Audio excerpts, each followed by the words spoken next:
It finally happened. Kamala Cop Harris has finally dropped out. Let me just take a moment right here to savor that. Feel good, don't it? This was a long time coming. We all knew this day was coming, and it is finally upon us. Her campaign is over. She's dropped out. There are many reasons for this. I'm about to go into them for a second, but I'm a bit surprised that she dropped out this early. I mean, yes and no. A few days ago, the New York Times put out an article about how her campaign is falling apart, but I thought she might hang on a bit longer, right? I thought that maybe she'll hang on until at least Super Tuesday or something. But here we are. She's out, and it's a great moment, We all knew that there's no way in hell she's going to win. I mean, she was delusional to get into this race in the first place. But there are many reasons why this came about, okay? And to her credit, the only good thing that Kamala Harris did during this campaign was when she went after Joe Biden about his record working with segregationists and racists. And, that was good, right? Because if she's going after the so-called front runner, it's going to help, Bernie Sanders, because they do share some of the demographics right there in their voter base. So that was the only good thing that she did. If you guys remember, she went after him during the debates, and actually it helped her campaign, right? It made her rise in the polls. She got tons of donations, and then she started sinking ever since, okay? And of course, when Tulsi Gabbard, put a capper in her ass, that was over, man. That was really the final nail in the coffin. Now, Senator Harris says she's proud of her record as a prosecutor and that she'll be a prosecutor president, but I'm deeply concerned about this record. There are too many examples to cite, but she put over 1,500 people in jail for marijuana violations and then laughed about it when she was asked if she ever smoked marijuana. She blocked evidence. She blocked evidence that would have freed an innocent man from death row until the courts forced her to do so. She kept people in prison beyond their sentences to use them as cheap labor for the state of California. And she fought to keep cash bail system in place that impacts poor people in the worst kind of way. Thank you, Congresswoman. Senator Harris, your response? Yeah, that was it, man. That was it. We got to give credit to Tulsi Gabbard for that, because she really did us a solid. And anyway, it's not just that, there are internal issues as well. Okay. This chick, Kamala, she had her sister running the campaign as campaign chairwoman. Okay. This is bad. This is bad because you had people inside the campaign who were too afraid to oppose her sister because it's her sister, even though she's making wrong decisions. And they had no planning going on whatsoever for Iowa. They were focusing mainly only on smaller states like South Carolina. And she couldn't push through because Biden had more support there. He wasn't going to give any weight to her, so this is just one factor, right? She has no money coming in. Like, let's leave the polls aside for a second. We know she's been plummeting in the polls, but there's no income. There's no money coming in. And even her donors were telling her to drop out.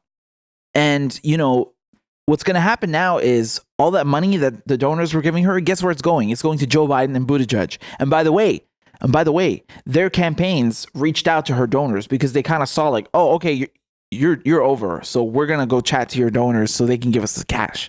All right. Like vultures, to be honest. So there you go, man. You had no money coming in, plummeting in the polls. Her campaign just being run terribly from an organizational aspect. And also, the staff were being treated poorly, okay? I heard about that many times, that they were not getting paid. They were being laid off without any notice, stuff like that. Now, look, man, I don't know the details about that. They also tried to spread this misinformation about Bernie Sanders' campaign, which is ridiculous. He pays his campaign full wages. They have full medical coverage. So it could be just rumors. Who knows? But you had all this stuff going on. There was no clear vision on how to win, basically. And her record is abysmal. Okay, her record is abysmal. We know that she's been putting parents in jail, okay, for truancy. We know that she's been prosecuting people for marijuana. She tried to keep people on death row. Dude, what do you expect? What can I say, man? And what really bugged me personally was her Medicare for All flip-flopping. I mean, we talk about Elizabeth Warren flip-flopping on Medicare for All. No. Kamala, like, wasn't even trying to hide it, man. Okay. She would, during the debates, she'd be like, yes, I support Medicare for All. She co-signed the bill, by the way. And then the next day, she'd be doing like an interview on MSNBC or something and be like, I just want to correct what I said last night. I don't really think we need to ban private insurers, And then the week after, she'd say something else. Man, this is ridiculous. This blatant pandering to like every kind of voter base imaginable. It doesn't work, man. Okay, sometimes it works, but it don't work for you, lady. You didn't pull it off. Okay, you're terrible at it. Elizabeth Warren is a better snake than you. So there you go. And that bugged me a lot because she kept flip-flopping on it so many times. I mean, it's comical. If we put these clips together, dude. Not to mention, what I think really destroyed Kamala Harris' campaign, the real reason why she dropped out today were those god-awful dances that she was doing. Just notice this. It's the same with the Buttigieg campaign, okay? Every time a campaign has nothing of value to offer, no progressive values, they have more dances, okay? Bernie Sanders doesn't do any dances. You know why? Because he's running on policy. Kamala Harris and Buttigieg, they need to have dances because they don't have any policy. I mean, what is wrong with you? You don't have to do those stupid dances. You don't need to do this. If you could just offer people stuff that they want, you offer real change to working class people, then guess what? They just support you. You don't need to go out and dance. It's really that simple. But of course, if you're a corporate hack and you take corporate money, well, then, I guess you got to dance. So this was terrible. And, like I said, her donors, they're going to go to Buttigieg and Biden. And, I think the reason that she's dropping out this early is probably to save face and maybe save her campaign for re-election. Because she's going to be in the Senate until 2022. Okay, that's when the next Senate elections are. And, it's better for her to go silently now and go quietly than to make herself look worse and then risk her seat in 2022. Okay, so I think that's what it's really about. And will she be an ally to a Sanders presidency? I don't know. I mean, she had her name on the Medicare for All bill. She co-sponsored it, but then look at what she did on the campaign trail. Look at her presidential campaign. When it's crunch time, she don't really support it.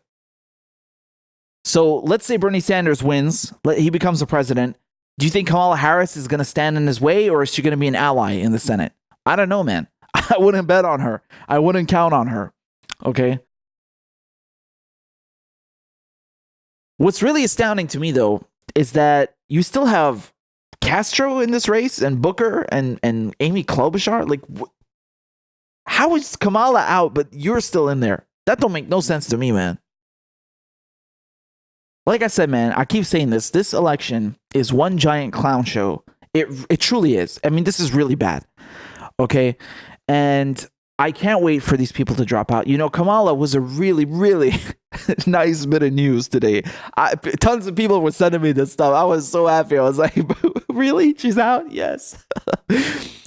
But I can't wait till Buttigieg drops out. That's going to be a really good one. Okay, that's going to top Kamala. I can't wait to see him go. Really. We're going to play the crab dancing video when he does. But yeah. Now, will Kamala dropping out benefit Bernie Sanders? You might have this question on your mind. The answer to that is no. And I'll tell you why. Well, first of all, I don't think their supporters really overlap. The demographics don't really overlap. It's not as strong as with Biden and Sanders. Their voter bases, their supporter base really overlap. Kamala Harris is more akin to Elizabeth Warren. Okay. But the thing is that, Kamala Harris has been so low in the polls now for so long. I mean, I did a video on this. She was doing terrible in her own state of California. She was in 4th place. Dude, I mean, come on. So she's been so low in the polls now for so long that you're not really going to see any gain because those voters have already gone to Elizabeth Warren. Okay. And they don't really overlap or match with Bernie Sanders' base, so you're not going to see a surge there or with Biden. It's mostly with a Warren, and it's already happened, if you ask me. So I don't think you'll see anything dramatic happening in the polls. It's not as if, you had Biden dropping out. Then, of course, you would see a huge shift in the numbers. But Kamala Harris, man, she's been way down there. I don't even know what place she's in, man. Like I said, in her own state, she was doing terrible. I mean, this is... Dude. So, ripperoni and pepperoni to Kamala Harris campaign. And I'm glad she's out. She's another faux aggressive. She's another corporate hack. No one wants her. She's not anything. She doesn't represent any substantial change. And, good riddance. And I can't wait for others like her to follow suit.